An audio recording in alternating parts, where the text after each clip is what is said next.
Are the problems with animal mistreatment and ethics fundamentally flawed because of the system that we view them in?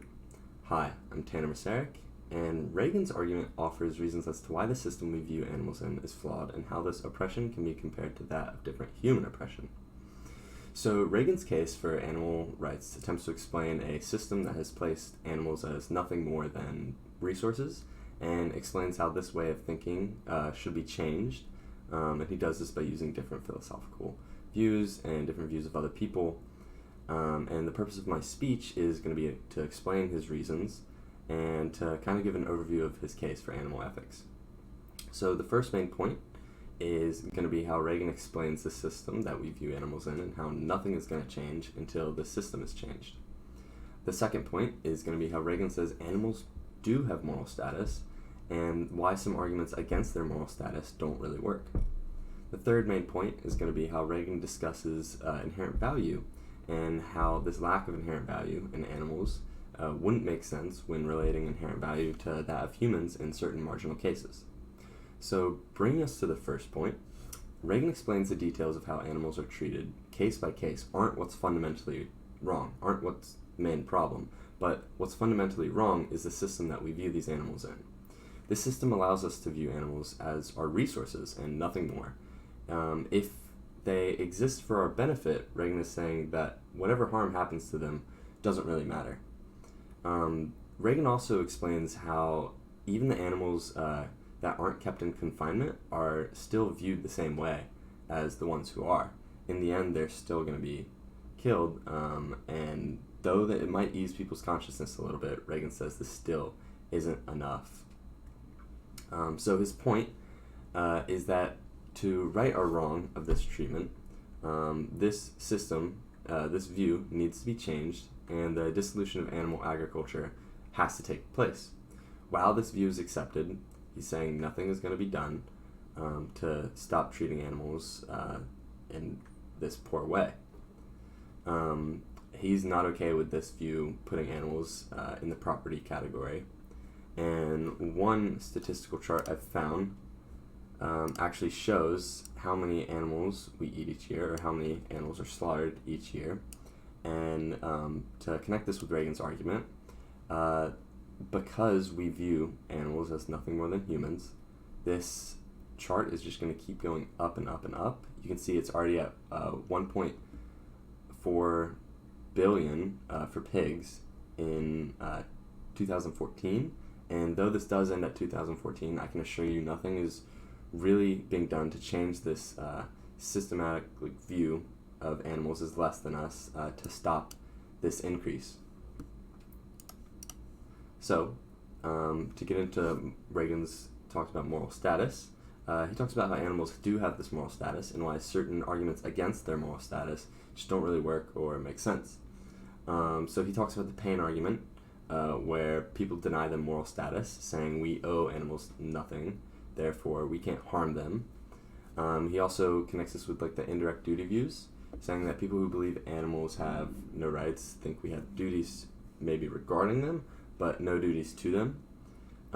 He gives an example of a counterexample, being that if someone kicked your dog and argued that the dog doesn't care about pain because none is felt, almost like a window being kicked, that doesn't make sense. He says no rational person would think this way, but that's how he debunks the animals not feeling this pain.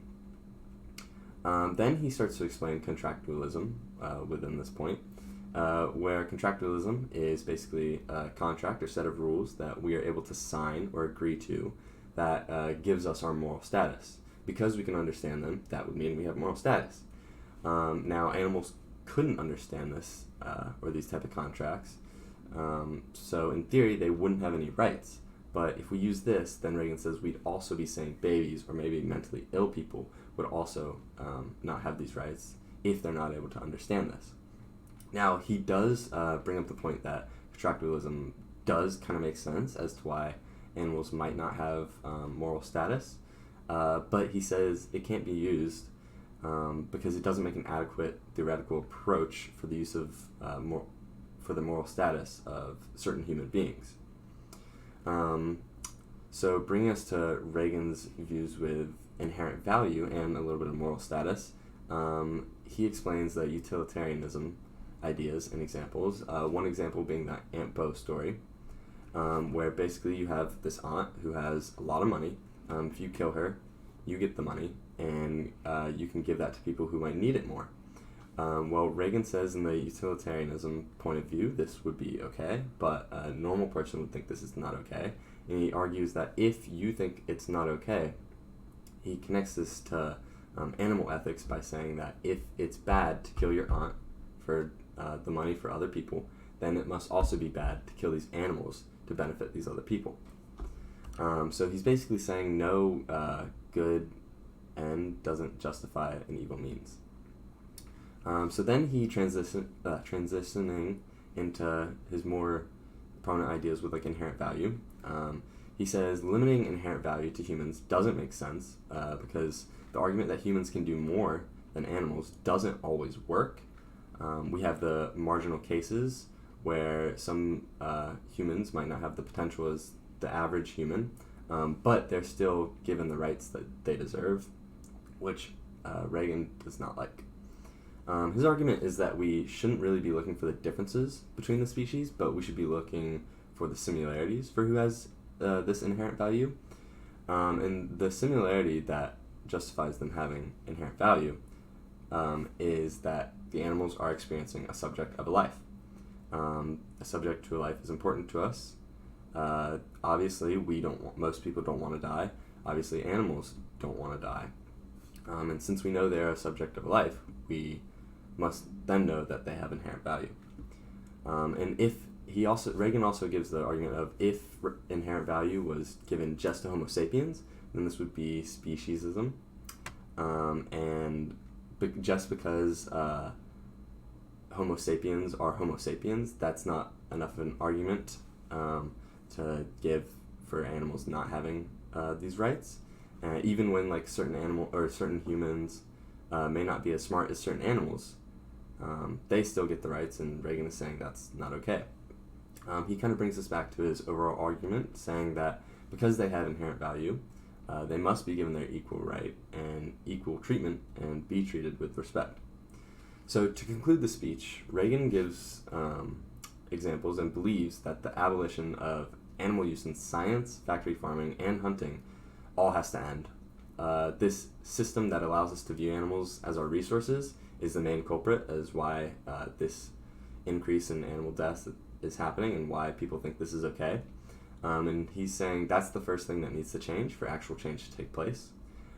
He states that animals do have moral status, and arguments against their moral status are flawed because they lack some similarities between certain human beings, that would mean that babies and mentally ill people would also not have moral status. So one of Regan's final points is that animals' inherent value doesn't come from their abilities or differences from humans, but their similarities. They too are experiencing a subject of a life. And Regan kind of ends his argument stating that with our hearts, not just our heads, that call for things to change. Regan genuinely does care about these animals, and that's what he's saying in that statement. So now it's time for you to decide, is Regan's argument plausible? Thank you.